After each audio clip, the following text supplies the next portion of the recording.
Good morning, good afternoon, good evening, wherever you are, whatever you're doing, and welcome to another episode of Media Matters by Anfield Index. And I don't think I've ever said this on any one of these before, but thank Christ for an international break.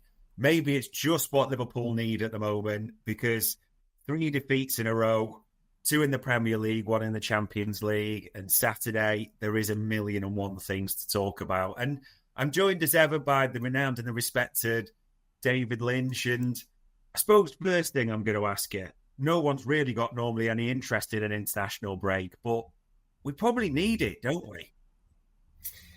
Yeah, it can just be handy, can't it, sometimes to kind of have a little bit of a reboot and a reset, although never quite like to go into these on a defeat just because of the kind of social media fallout then gets dragged out over 2 weeks of pure angst, so that's kind of frustrating. But yeah, I think from the perspective of kind of the squad and the manager, they'll probably be thinking that it's good that the players go away and get an opportunity to play in different ways and kind of think about something different so that they can come back refreshed. Because yeah, it's been a really tricky period and one that they'll want to really bounce back from, and maybe the break will help with that. Fingers crossed, because something's needed, definitely. And we'll start obviously getting into Saturday and this result. I mean, ultimately, David, with this, even after a third game in a week, I don't know about you, but just focusing on this one, I'm still almost left with more questions than answers, in all honesty. Yeah, in a way. It's kind of because I obviously think that. Sorry, some echo there, by the way. In private flight for your. It's also, I'm hearing myself, and that's no good thing. I'm as you do. But yeah, it was clearly a really good game. I think it's just it's impossible to kind of look at the game itself. Really, you have to look at the complete this entire run of games.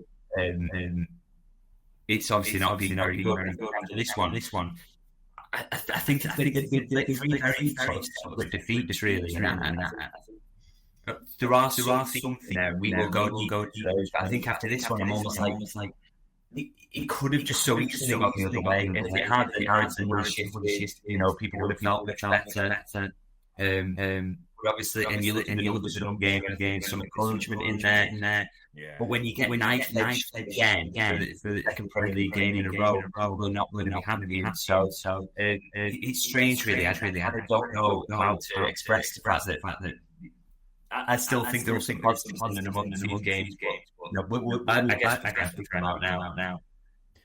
Yeah, and I think it is right to look at some positives, because you've got to have some analysis of that and actually look at it as an overall thing. And I suppose positives, and I'm looking at this chance on the screen now and other bits, there were positives in terms of we had chances in this one, didn't we? Yeah, no doubt about it. I mean, when you look at it again, the expected goals, I know, and you don't like to use that as a the analysis or whatever. People are really not happy for it. But kind of, I just think they paint a picture of what the game was, and whether you might be more XG or that style of analytics, but I really do think they tell you something about the game that you witnessed. And so, Liverpool on FOTMob have got 1.95 expected goals. Now that tallies with the amount of shots that they had, and there were shots in good areas. Soberslai's chance really early on.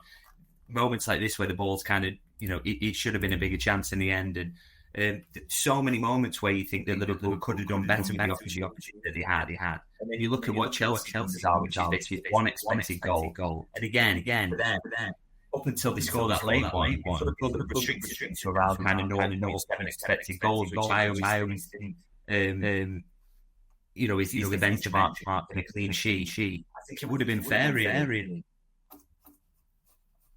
Yeah, I don't know about you. I think my sound has cleared up. Is it sounding a little bit better for you, or we still got the echo?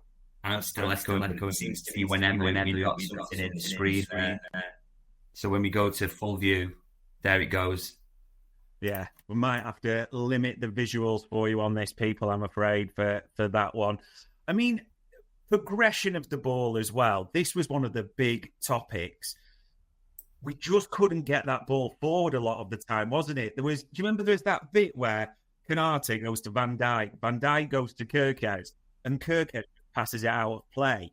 That almost summed everything up a little bit. We just couldn't get that ball forward. Yeah, so I do think progression is...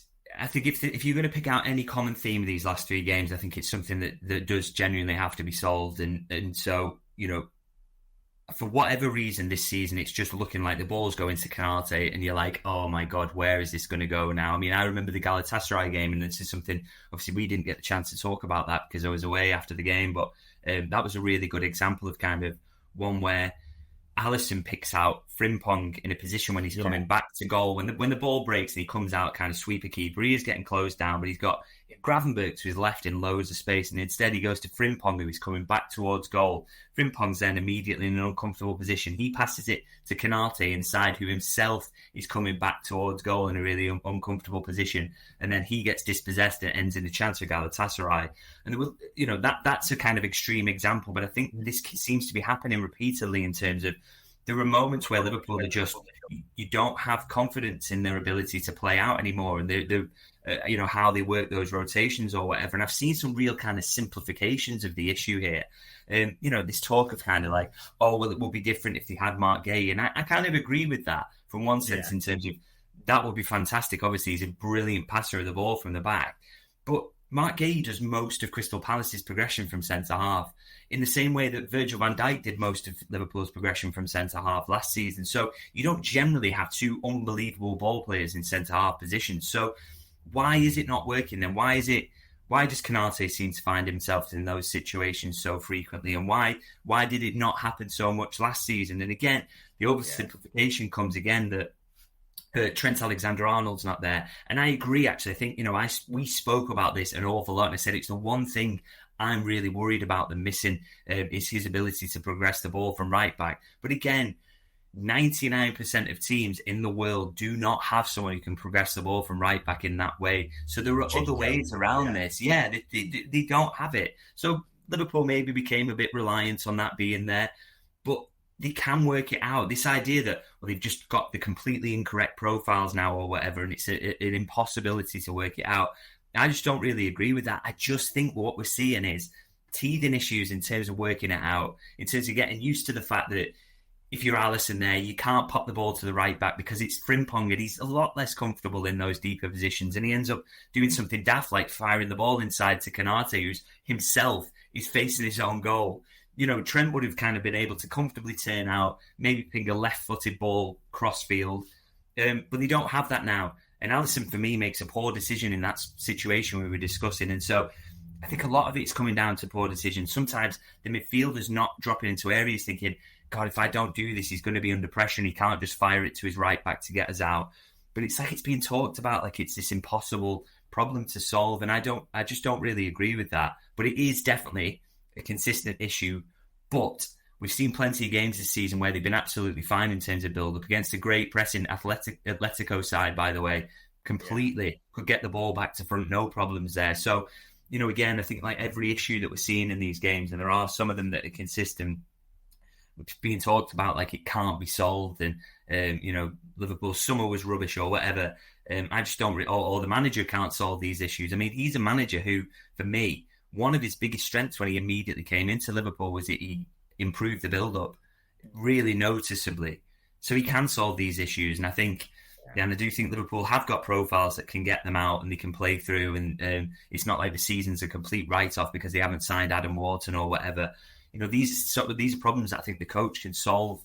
But, when we talked about changing the team and turnover and what that does, this is exactly the sort of problem you should expect, is that your build-up's not going to be perfect, your pressing structure's not going to be right, and it's going to look a bit messy because loads of these players haven't played together and the team's changed quite significantly in certain areas. And all the things that you used to do, like Alisson passing it to the right back in that situation, you can't do anymore. You've got to do it in a different way. So, this is, like I say, I just think it's the exact sort of problem that you would expect in these situations when you've turned over so much of the squad. And so, for me, some of the kind of hysterics around it, really, I think are a little bit over the top. Christoph seems to agree there. I suppose in terms of this one specifically, we talked about progression, and we do want to steer into the positives. It wasn't all just negative despite the result. Florian Wirtz coming on, and it was a big decision to drop him from the starting lineup, but we saw within 20 seconds that flick, didn't we, with the inside of the foot. But he did just help notice it straight away, the progression of the ball. He played a big impact in that.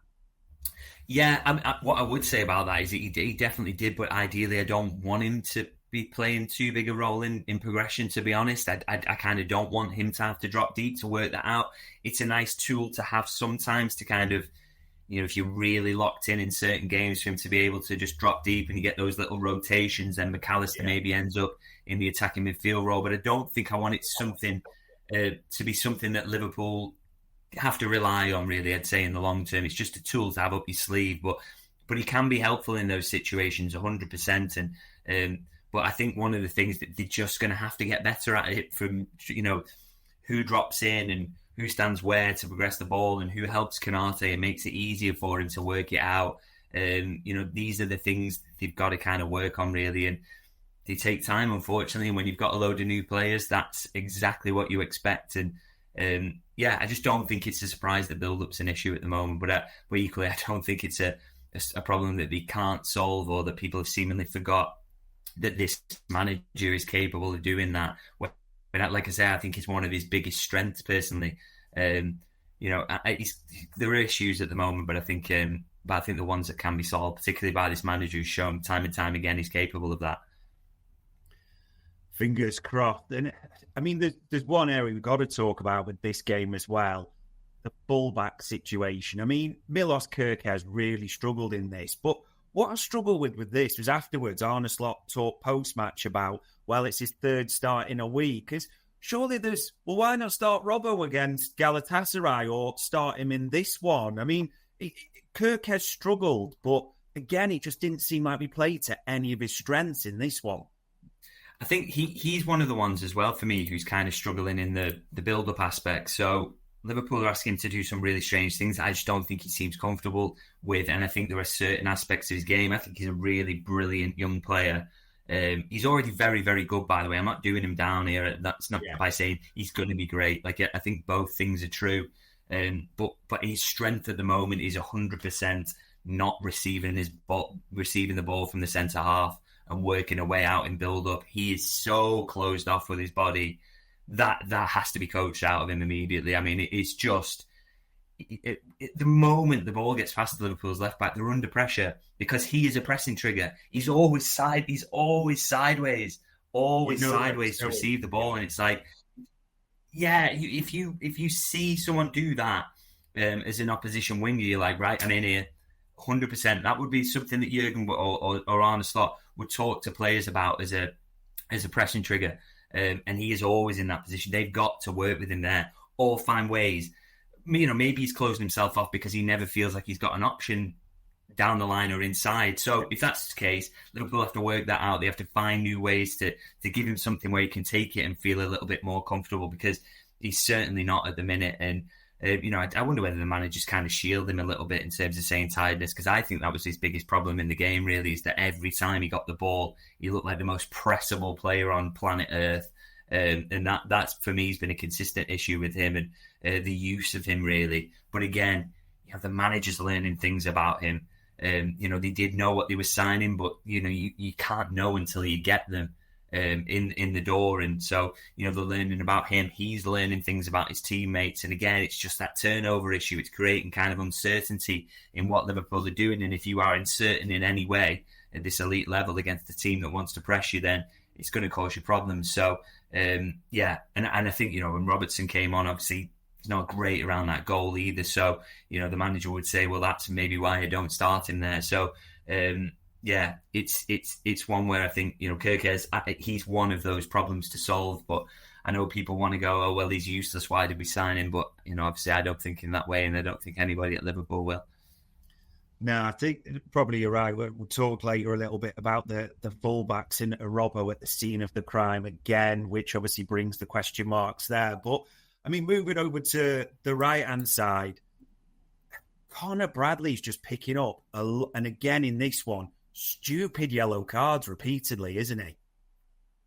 Yeah, again, this for me is just kind of one of those things where he's getting it. The idea is this season he gets his first kind of significant run in the first 11, and when you do that, you start to find out little issues that they've got and problems that they have and things that they do that you don't like. I mean, if Conor Bradley plays 15, 20 signs a season and he picks up the odd yellow in that time, it's not really a problem. But at this point now, when he's starting every week, it absolutely is. And again, it's something where the coaches have to be on it, and you have got to stop doing that because it's immediately killing him.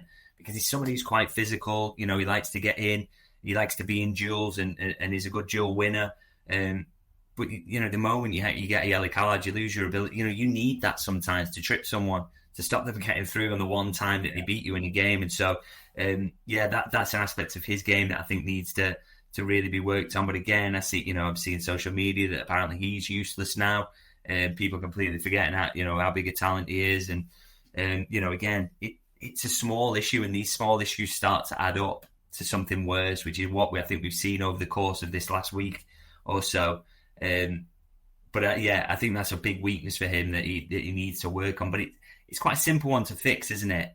Stop picking up yellow cards. It's because he doesn't get sent off. So he knows how to not pick up the second yellow card. So, I think it's something they really need to speak to him, really, is keep that yellow card up your sleeve. And I'm sure they will be speaking to him about it as well. To be honest, there was a bit afterwards where, for all he said in the press conference, and he said a lot post-match on a slot, do you remember after the Burnley game, he did have a bit of a dig at Kirkes for the stupid yellows and having to take him off early. I kind of wanted him to do the same for Bradley a little bit, like be consistent, like they're both doing stupid things, but Kirkes seems to have nipped that element in the bud a little bit. So do the same, that one. And